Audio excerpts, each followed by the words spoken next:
Hello and welcome to this week's episode of Mastering Dungeons. I'm Shawn Merwin here with Teos Abadia, and we are ready to rock and roll this week, aren't we, Teos? Oh yeah, you're like at least 85% full Shawn Merwin capacity. Feeling a little better, it looks like. I'm feeling great. You know why? Why, Teos?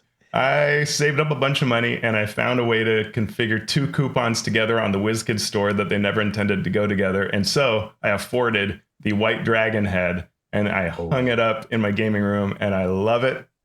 And it's so funny to compare my reaction to my family, who's kind of like, and then I can just see my wife going like, please let this be the last one. And all I can think of is, I want another one. You know what would look good right next to that? A Mind Flayer head, right? Yeah, I mean, Red just Dragon, needs to happen. Mind Flayer. Yeah. Beholder in a corner. I mean, yeah. You know, thank goodness for families that put up with our nonsense. Truly. And speaking of nonsense, we have listeners. And listeners often send in questions that are not nonsense. They send in questions and comments that are very astute. And we are going to get to two of those this week, starting with Tree Monk's Temple via YouTube. Question. Teos mentions at 30.06 that in regards to playtesting, he would like to see playtesting from as wide an audience as possible.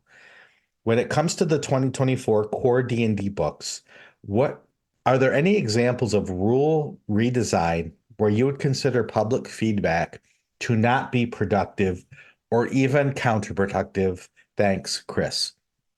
Chris, great question. I think that I'm not going to get into a specific rule yet. What I will say is this.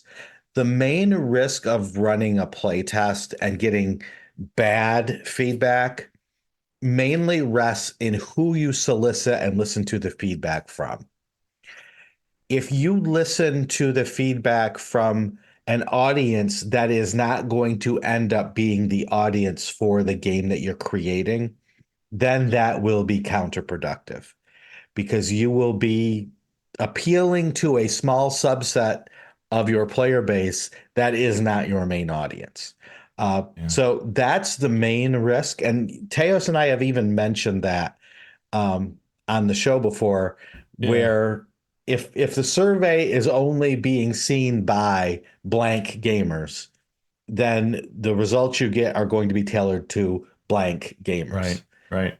And I love Chris's question and his YouTube channel. And I know, on Tree Monk, you can get just amazing build advice, right? So This is a person who fully understands how to slice and dice. But Chris also understands, new players and wide diverse needs that folks have. And so do we. And that's the kind of concept, right? It's like if you ask, all the 4-year-olds you can find, whether there should be endless candy, you will receive an incredibly unanimous chorus of yes, give me all the candy, right? And then if you ask their adults, you'll get a very different picture and probably some guilt and sobbing. And so that's the kind of thing, right? And to answer my answer to the question would be, it isn't about any particular rule that public feedback would not be productive, but rather in how you ask the question. And yes, to whom, right? How you get that question across. And that's a thing that I've had a trouble with. I've struggled with a lot of these surveys. And it's the reason why I stopped doing the surveys is they would just ask me things like, rate this on a 1 to 10 scale. And then they'd conclude, well, everybody wants that because it rated highly. But it really depends on how you, like, for example, if you ask me to rank all the feats from 1 to 10, and then you say these rank really well, clearly people want these feats at first level. I say, you didn't ask me that. You had me rank these feats. And there are a lot of ways I could choose to rank that, right? Even today's feats, and I'm going to shut up right after this, but if I say, what do you think of Sharpshooter? Some people will give it a 10 because, oh, that is so powerful. Some people will give it a 1 because it's broken.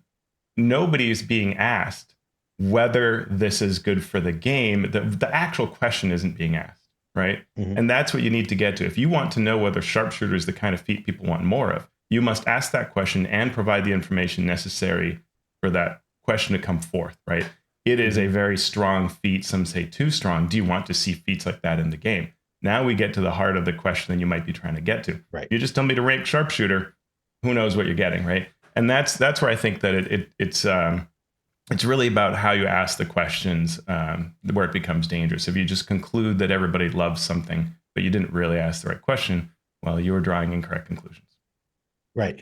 Or you're drawing the correct conclusion because you know exactly who you want your audience to be. Mm-hmm. You want your audience to be the people who want the most, I don't want to say broken, but the Mm-hmm. most powerful options, the most complex game. If you know that's your audience, then you are asking the right question to the right audience and you are getting the answer you want. And based on the surveys that we've seen and based on the places that those surveys have been given, we can assume that that's what Wizards wants, right? Wizards wants this. Maybe. And maybe they don't realize that that's what they're doing. I don't know. But it's a logical conclusion based on what we've seen. Well, Then the question that we ask is, what about new players? Is there going to be an on-ramp for new players that don't include very complex weapon mastery options that let you do special things with weapons that you couldn't in the previous edition? Does that serve a new player base well? Mm-hmm. Yeah, who knows? Great question. Yeah. Any other thoughts on that, Teos? It looked like you were going to say something, but did you bite your tongue? We're going to talk about overall company approaches from Hasbro to Wizards to D&D, and one of the questions is maybe they've concluded that, hey, we want a small but really invested base to be into the game of D&D, not a wide, diverse group. In which case, this would make a lot of sense to really focus things on, the people who are going to play with all the bits of the system and to make the system quite intricate, even as other RPGs are going simpler. That might make sense if you're trying to kind of get at that wedge and really focus on them. Mm-hmm. All right. And we will talk more about Wizards of the Coast and their outlook and maybe their focus a little bit when we get to the news. But our final question this week is from Andrew Straight 2961 via YouTube. What do you view as a role-playing game's, quote, responsibility to its players with regards to explaining game master best practices and the whys of rule choices within the text itself? I know some games have added asides from the designers to highlight their reasoning behind game mechanical choices. And Kelsey definitely provides a decent amount of good info for a new GM in her Shadow Dark game, which we will be talking about in our second segment. I love that she leads with the only rule for the GM being, you make the rules. It's so interesting to think about how a game's written rules, opinions, and philosophy can come together to encourage or discourage gameplay of all types. To what do you owe Shadow Dark's success according to the metric of inspiring so many people to play? Andrew, great questions. There's a lot in there to unpack. Mm-hmm. So let's start with the very first question. What do you view as the role-playing game's responsibility to its players to explain the best practices and why of rule choices? Responsibility is a strong word. Does it have a responsibility? Yes and no. Because it's a role-playing game and not a board game or not any other game. Imagine if you created a game like Monopoly or a game like Sorry, and you were just sort of like wishy-washy about the rules. Yeah, this is how it works, and we're not going to explain how this other part works. You'll figure it out. Maybe we'll leave a rule out. Maybe we'll contradict ourselves with a rule. Imagine how well that would go over. And so the game side of role-playing games need those rules, and they need them to explain the game in a way where anyone can sit down and play with someone else and not be arguing or confused about the rules. However, since there is this storytelling role-playing aspect, it both lessens the need to be very specific with the rules, but it also increases the need to be very specific about the rules for a variety of reasons. Yes, there will be a game master who will make their own rules. That's great. A game may want to do that in order not to shut out a specific segment of role-playing game fanatics who are only looking for a certain type of game. However, that role-playing game aspect also begs you to explain to the game master the ideas behind the rules, so if they want to change the rules, they understand why and how. So it's a multifaceted question. I'm going to stop there, and I'm going to let Teos take over for a minute. No, those are great thoughts. It made me think of like Advanced Dungeons and Dragons, right? Which on one hand tries to be like, oh, I'm going to be light and fun. And if you think of original Dungeons and Dragons and where it came from, and we'll talk more about that later, you want this kind of open imaginative play. And then they're like, here are the weapon speeds. And here are, segments, and here are all these complications, right? And so D&D has long fought itself about how it wants to do this. And it tries and actually kind of does pretty well, historically speaking, at trying to be in the middle of those worlds, right? On one hand, creating freedom of play. And you can certainly seeing it played D&D played in a lot of different ways at a lot of different tables, but giving you all this crunch and meat and defining things. And that's the struggle of any game designer. And I agree that it isn't really, I wouldn't use the word responsibility. It's your choice of how far down the rabbit hole do you want to go to nail down how your game should be played. And that can be in specific things like, weapon speed or something like that. But it can also just be in the way that you are explaining things very concretely, or are you being very open about it? And it's really easy to start crossing that line. And now you have one page that's written one way and one page that's written the other way. And that will just throw off your audience, right? So it's not that you have the responsibility to it, but if you can be even about it, your game will be clearer to the audience, right? And I think Powered by the Apocalypse is an example of a game that when I read it, it really sticks to sort of this higher level, non-detailed way. It's higher concepts kind of throughout. A lot of games do that, and then they add these toothy bits, and that's where it gets a little confusing, right? And just in general, if you're writing, there are things that are, so there's that question of detail, but there's also just a question of how you write. Do you put the things in the right order, right? And on our Discord, we've been talking about, should the game start with character creation, or should it start with here's how the game is played? And it's a chicken and the egg type problem, right? Do one too much and you're over explaining or re-explaining. It's hard. And we see that in Shadow Dark, right? Shadow Dark will tell you a little bit here about darkness, then a little bit there, then an example of play, and you have to kind of add it all together to understand it. But clearly, this is working. There are so many parts of Shadow Dark that are so good, people are having a blast with it, right? And we'll talk more about that later. Yeah. Why did Shadow Dark succeed so well? Because it started not with the game, but with the community. Right? It started with a community that wanted a certain thing, and it built up that community, and it gave them what they wanted. And what they wanted wasn't a tightly knit, perfectly balanced game. What they wanted was the very base rule set that they could then tinker with and build on their own. And so that's why we have on occasion gotten a slightly disgruntled response from people saying, play the game, don't just talk about the game as it's written, because that's not what it's for. And it's true, right? It's true. But we still need to look at the game as a text in some cases, as we talked about last week, to know how to use it, to know where the foundation is that we can then build upon.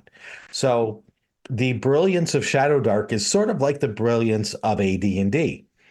It wasn't perfect. It far from perfect, but it lit a fire under people's imagination, and it lit a fire under people's design, the desire to be a designer on their own for their own game. And so that's why it is working so well. And that's why a lot of my game design friends swear by it. Yeah. And we'll talk more about it. I got to play it this weekend, and I want to share more about kind of what it was like to play another game of Shadow Dark, and why all these things that we're talking about work once you add them all together. They work in often in their separate parts, but they really work when they come together. Yep. And so thank you for those questions. Now let's get to our news and commentary section, where there is a lot to cover this week, because right after we finished recording last week, Wizards of the Coast dropped a huge post on D&D Beyond talking about everything. So we're going to go through this step by step. First, they said, hey, here's some free 50th year anniversary wallpaper. If you're into digital wallpaper, they've got you covered there. Second thing they talk about was a list of conventions that they would be going to. And it was a pretty extensive list. And something that, as we've seen over the years, they run hot and cold with. They will be heavily into supporting convention play and special events, and then they will step back and let other people handle it, or be there with a minimal of event coverage. And they didn't tell us what they're doing exactly, right? We get this list of 10 conventions, and they say where you will find D&D. Well, yep. D&D as a game is at many more than 10 conventions. So is this D&D staff? D&D special events? D&D, they say more info is coming. So we'll see. Yeah, that question, we'll see how they answer it. And just being on the convention scene, I know some of the things that are coming. Some of them we already know about, like this tournament style descent into the Lost Caverns of Sokant, which is one of the adventures from Quest from the Infinite Staircase. So they're going to, they talk a little bit about that, but I'm sure as these conventions come to bear, we will hear more and more and more about them. Yeah.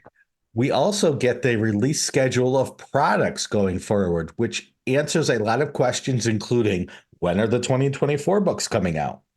Yeah, and I think we said, Shawn, in the past that, this problem on Twitter, the mistake where everything had the same date, came from one product having its date copy pasted onto all the other images. And that question is answered with the date that we saw being the one for the very first product on the list. Yep. So that we know to be true. And that first product on the list is Vecna Eve of Ruin, coming May 21st of 2024. So only a couple months away. What is it? It is a high stakes, stop the world from ending type adventure for levels 10 to 20. You want your high level D&D content? You've got your high level D&D content. Yeah, and I noted that you don't have too many on-ramps onto that. So we have, Curse of Strahd and Strixhaven end at 10th, a couple end at 8th or 12th. So, folks will have to either decide whether they make level 10 characters and start there, or do you bridge from one of those campaigns that ends lower or end it early. There isn't an obvious, fantastic on-ramp to it, but, what are you going to do? Yeah. Do you love all the D&D settings? Do you love just one of the D&D settings? Well, they will have you covered in this product, because you'll tour the multiverse to revisit beloved settings such as the Forgotten Realms, Eberron, Ravenloft, Dragonlance, and Greyhawk, and team up with archmages to put an end to Vecna's nefarious plot. Another page here also mentions Planescape and Spelljammer, but we don't know if this is an in-depth look into these settings, if it's just a mention, if it's traveling to the setting for a few encounters. That still has yet to be seen. If you love some old school tropes, we've got the Rod of Seven Parts as part of the adventure. So many Rod of Seven Parts campaigns out there over the years. Yeah. What else is it? The 256 pages, a double-sided poster map, more than 30 new monsters from all over the multiverse, detailed character dossiers with exclusive insights into legendary allies from D&D adventures over the years. You can get it on D&D Beyond, and if you do, there is an exclusive bonus adventure called Vecna Nest of the Eldritch Eye, which will prepare you for this final battle with Vecna in the adventure itself. Yeah, I don't love that. I mean, so you can also, for pre-ordering, you get, like the dice and the frames and the stuff they usually give you on D&D Beyond, but this idea of an adventure that you only get when you buy it through them, that's exactly what I didn't want to see. Yeah. Yeah. I want incentives to support my local gaming store. I get it. They want to make, but D&D should not thrive on the tiny margin, on the margin difference. It's not tiny, but on the margin difference of selling it directly versus elsewhere. They should want the community and the stable hobby rather than, eking out that little bit of profit. Yeah, well, I mean, maybe that's why they're doing the Lost Caverns of Socan, which they will be available at conventions and game stores. And so I will give them the benefit of the doubt in trying to make this business work, as we will talk about soon, because we know it's not easy to do that. We also get on June 18th, the making of the original Dungeons and Dragons from 1970 to 1977. There's a YouTube channel video where Jason Tondro discusses this product. He is a designer at Wizards of the Coast. What do you note about this purchase here, Teos? I mean, it's a great listen. It's the kind of video that you don't often get on the channel. It's 38 minutes long, and it goes into a lot of aspects of the history of original Dungeons and Dragons, the brown box and white box versions. And if you follow D&D history, it's great. If not, then it's a good review for it. One thing that I was interesting is just recently, 3 episodes ago, we discussed how D&D's anniversary might be the last Sunday in January, and they take this kind of almost like a little hard edge stance to say, no, that's wrong. We have evidence that printing is still in progress on February 7th, and there's this postcard they have from Gygax to Arneson, so maybe the 2nd or 3rd week in February. And they talk about the Gygax versus Arneson piece, and it's hard to tell. You're always worried when something's officially from a company. Will it be unbiased enough, right? Will they just report the facts even when the facts may not be friendly to their history, to their company, to their previous company? But they say they see as both Gygax and Arneson as vital to the game. That's a very diplomatic thing to say. They do say they have the TSR copy of the Blackmore supplement with notes from Gary Gygax stating who wrote the material on each page, and that despite the fact that Arneson's name's on the cover, that he actually wrote very little based on that. And they discuss the evolution of the game through different innovations, the Bronstein games, war games that established sort of acting more like a party, the outdoor survival that gave the wilderness rules for chainmail. And just things like the differences from today's play, right? Like the idea of having a dozen players at your table being normal back at the very beginning. They also discussed the gaps in publishing versions. This I thought was a very interesting take that I've kind of I don't know if it's a slant or what, but they said that there would be a version of the document released and then a slightly different version would come out. And so groups would be using different versions. And this led to D&D being played differently. That's very different than what I've heard the portrayal be, which is that people would photocopy the rules, would combine them with other games, would make their own variants, really more about tinkering rather than some kind of version release being responsible for very different styles of play. But hey, you're going to find all kinds of documents, historical documents copied there. They have original versions of the D&D set, the actual original draft, chainmail, many rare documents. They're going to reprint the version that mentions hobbits and Balrogs. They provide a European magazine where Gygax gives an example of play, because I guess players found they had no idea. This is relevant to our question earlier. People had no idea how to play Dungeons and Dragons, right? And so Gary actually writes an article in a European magazine explaining how one should go about this. They gave everything an inclusivity review, so they talk about and acknowledge the shortcomings of the first versions. And then kind of like 3/4 of the way through the video, they kind of out of nowhere say, Todd Kendrick asks, hey, and you had help on this project. And Jason says, oh yeah, I'm so glad you thought to ask me that. And it's that actually John Peterson wrote the actual first draft of all of this book and gave it to Wizards as a product idea. And then they added to it and worked with John. It's like, that could have come up a lot earlier, but at least it is stated on the product page. I was glad to see. But that, I think, gives it a a much different, it puts in a different light when this product is comes from John Peterson. And so, for all we know, that idea of revisiting when D&D's anniversary might be could have come from John himself, right? Mhm. And so there's actually no battle at all going on the way the video portrayed it. It could just be John revising his notes, right? Yeah. Yeah. All right. So that will be coming out. And quite soon after that, on July 16th, will be Quests from the Infinite Staircase, an anthology for characters level 1 to 13, bringing 6 classic D&D adventures to 5th edition. The Infinite Staircase leads to fantastic realms and is home to the noble genie Naphis, who recruits heroes to help fulfill wishes made throughout the multiverse. I love that idea. It's like, oh, I've got people are wishing these things and I can't make them come true, so I need some help here.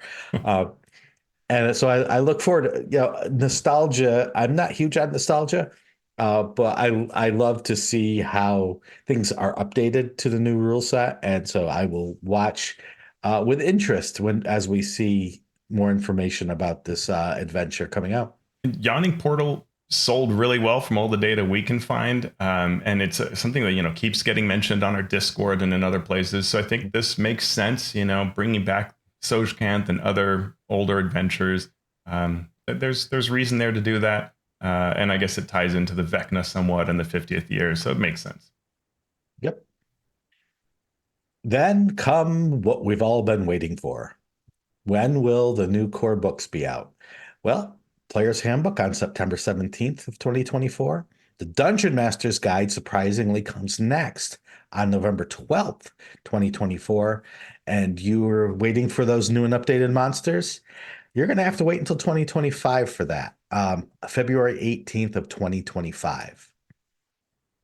I mean, we can make all the jokes we want, but I just go back to take the time you need. You want to give me the player's handbook in 2025? Do that. Whatever works. Make these good. A lot of times these dates are the official kind of publication date, but that doesn't mean you won't be able to get your hands on it a little earlier if you go to certain conventions or things like that. So, this could change a bit, but it's a good initial date to use. And I just, whatever, if this game's really going to last another 10 years, take the time you need to make it great. Yeah. On the Eldritch Lorecast, they were surprised that they wouldn't have them out for Gen Con, or at least have the player's handbook out for Gen Con. And so I pointed out that, in the past, even if a book was not due to be published even 2 or 3 months after a convention, sometimes there would be copies for sale or to give away at conventions earlier. So I would not be surprised one iota if, although the official release date is September 17th, that in August, the month before at Gen Con, if we don't see copies either for sale or floating around. Yeah, I think the question for D&D, for other companies, you need to have them on the floor and sell them, because that's a big part of your volume.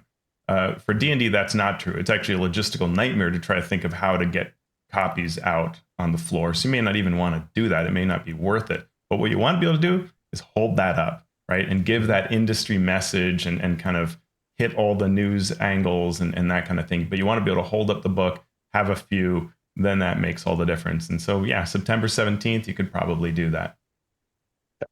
So that's what most people were probably most excited about. But for us, Teos, it's all about the partnerships, right? It's all about the D&D baloney. And we also get almost as a sub note, as an afterthought, new D&D partnerships. You want your Converse? We've got your D&D Converse sneakers and other apparel. Looking forward to that. We get a Lego building set complete with minifigs. A few details were probably already shared online, but it sounds like it's going to be a very large, both in terms of the number of bricks and the price that you will pay, where you can make a dragon around a castle set, maybe that won the contest.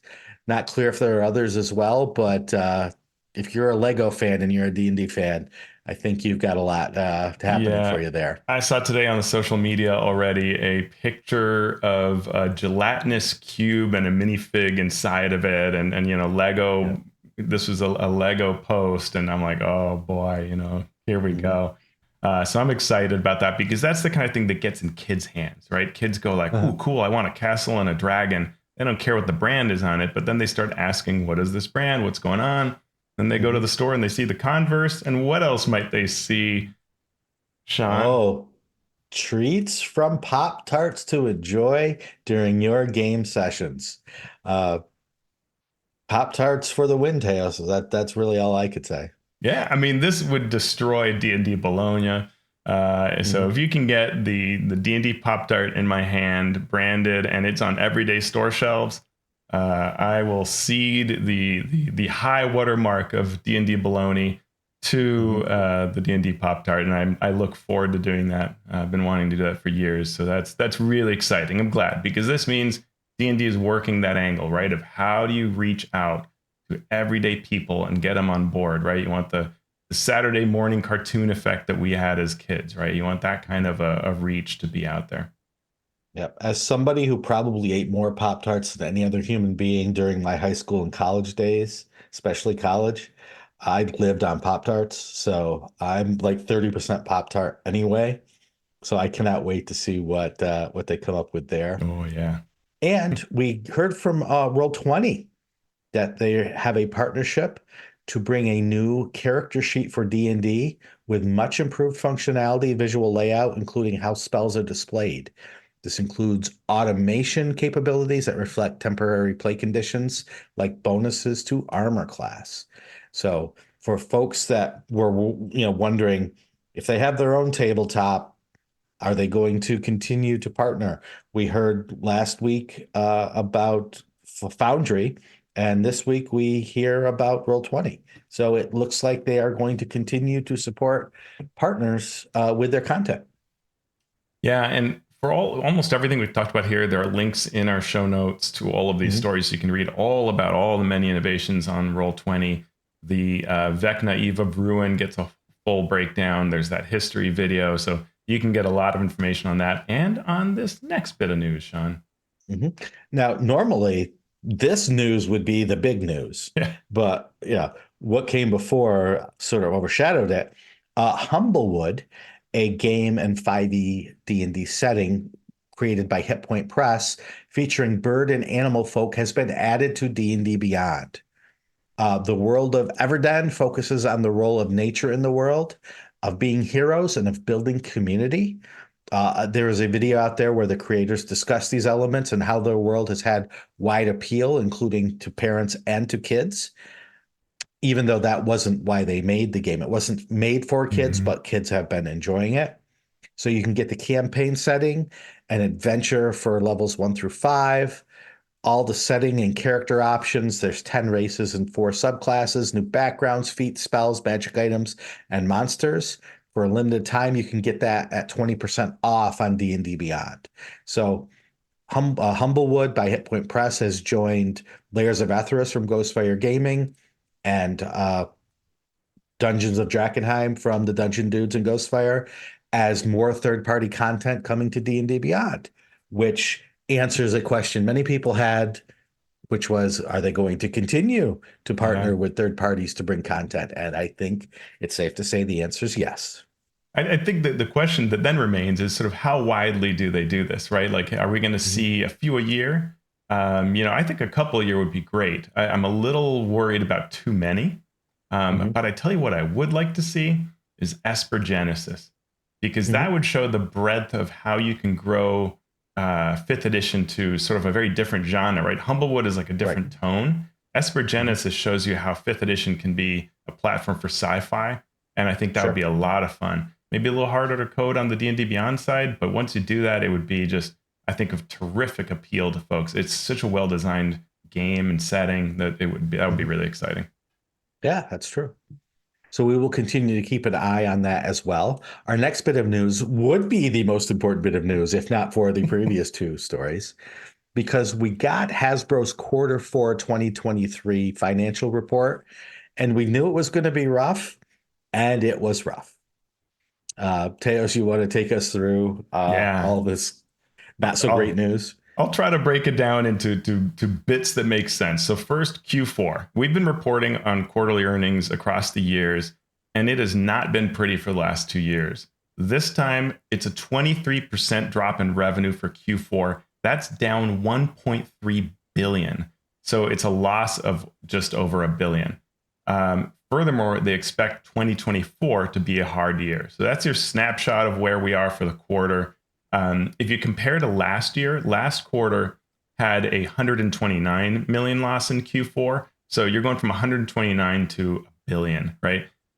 Really not great at all. And this is after all the cost cutting and the layoffs and all that. Now, of course, there's still costs. If you know how that works, you don't start saving money on layoffs for a really long time. But it is not great at all. If you want to take a crash course in how to make positive spin, read that investor report and the call, the investor call. Boy, the job Chris Cox does to make this sound good is A+. It's incredible. He could lead troops into battle, that's for sure. If we look at the year of 2023, for the year, we're now, because you can now, Q4 is done. That's the fourth quarter of the year. There are 4 quarters to the year. Now we can look and say, how did the year go? That was a 15% decline in revenue to $5 billion in revenue, which is down about $1.5 billion. Compared to the year 2022, and you had a $204 million profit despite sales being down, you were still overall doing well. So this is a big loss. The losses were largest, as we've seen before, with consumer products. So the toy side, they declined 25% or 126 million loss. And entertainment, which somehow still the sale of E1 keeps on showing up quarter after quarter. And I guess, for the year, it makes sense. But that E1 sale is a $1.1 billion loss. Wizards and D&D. So narrowing in on the part that we kind of care about. This gets hard to parse, but they said they saw 103 million Q4 profit from Wizards of the Coast and the digital gaming segment. Where do those good numbers come from? Baldur's Gate 3 and Monopoly Go digital games. They, of course, expect that now increases will cool because those games are going to slow down. They'll still see sales, but it won't be as much as when they were brand new. The Q4 numbers are about $1 million lower than they were a year ago. I have a typo there. Revenue for Q4 was $363 million for that segment. For the year, Wizards and digital gaming were up about 7 to 10% from the 2022 numbers, depending on how you slice the segments, due to the 2 video games. They said Baldur's Gate 3 made about $90 million in revenue for 2023. They also said that tabletop gaming sales were near flat, down around 1 million to a total of about 266 million. Now, this still doesn't tell you D&D because this is combining various things. Magic the Gathering, focusing on that, including its digital sales like Arena, where you can play online, were down about 2% to 258 in Q4. So this is all very confusing. And you're trying to figure out, well, what does that mean for D&D that we love? And boy, what even is the D&D we love? Is it digital? Is it paper? Is it whatever? It's confusing. They said in one part, D&D is up 54% in Q4, but that's including the video game. What it actually looks like, it's a 1% down for tabletop paper Magic the Gathering and D&D sales. There is a note that suggests that D&D dragged Magic the Gathering down, so D&D paper is likely down more than 1%. Wizards generated about $1 billion in tabletop game sales for all of 2023, but we can take you back to our show 3 years ago, where Wizards celebrated being the first publisher to reach 1 billion, and they had 1.3 that year, right? So it's not great compared to where they had been and what they hoped they would be today. Even non-digital games in 2021 or 2020 were 950 million, right? So we've not seen any growth in that area that you would have wanted. Based on the investor slides and as noted by an eagle eye friend, it does appear that D&D Tabletop and Magic Arena are both around the same magnitude of revenue, and that might mean that D&D is in that 150 to 300 million range. I've in the past gone with about $150 million estimates, so that is interesting. And then there were some great call questions and answers that gave us some really interesting insights, including the question of What's the game plan? In the past, we've heard buzzes like it's digital or, and it's hard to parse what that means. But here they really started to get, due to answers to questions, they really revealed their hand, I think. So we know that a lot of the emphasis is around Baldur's Gate 3, and that's going to slow down. So they're expecting next year to be a slowdown. They got a specific question about D&D, and hey, wasn't D&D supposed to be your next big brand?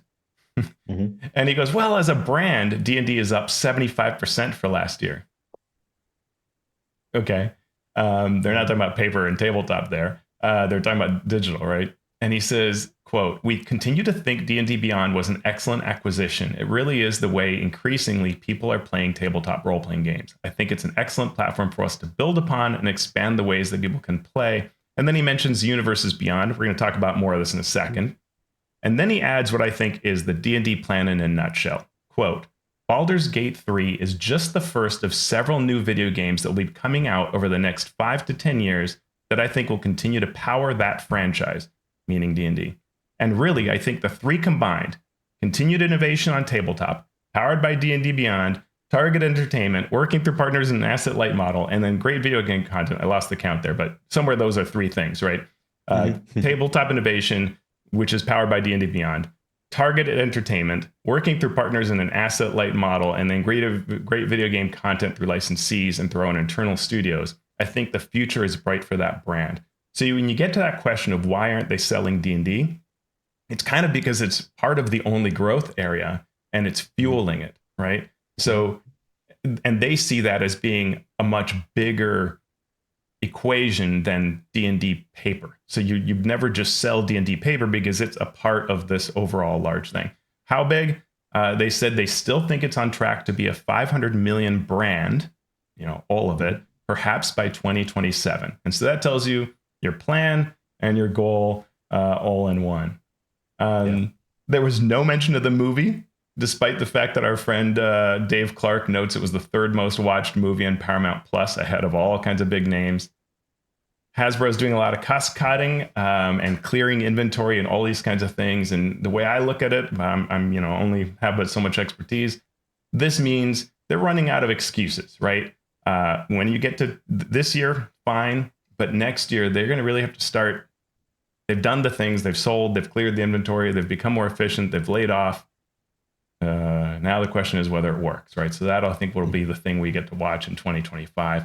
They of course expect to see D&D up because of the core books in terms of paper and D&D Beyond, but clearly that's not what they're focused on, right? That's not the magic that makes these numbers work. It's the next video game. It's that kind of thing. Mm-hmm. And speaking of the next thing, one of the things that was talked about was Universes Beyond, which is the Magic the Gathering's partnership with various brands, the Lord of the Rings Magic set, the Warhammer 40K set.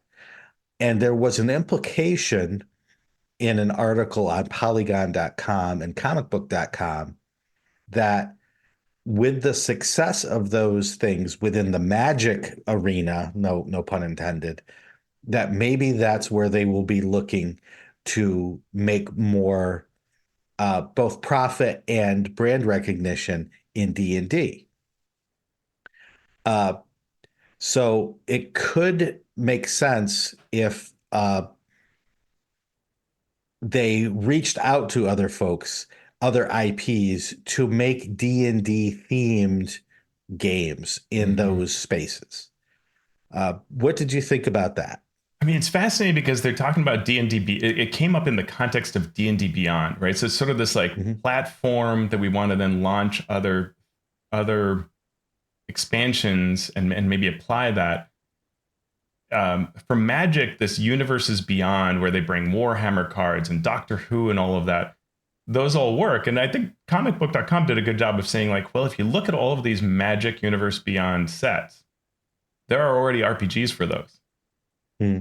So what do? There's already a Warhammer RPG, already a Doctor Who RPG, already a Lord of the Rings RPG, already a, and almost anything you kind of think of, you're like, I was like, oh, well, you could do Game of Thrones. Oh, wait, Song of Ice and Fire RPG. You could do, Walking Dead. They did that for Magic. Oh, there's already an RPG, So it's a little hard to think about what you would provide that would be big enough, hasn't already been done, and would really draw an audience and sort of resonate. But I'm sure there are options there. Would it sell? Is a good question, but interesting. Yeah. Yeah. So that was our news for this week. There are a couple smaller items that we will hopefully get to next time.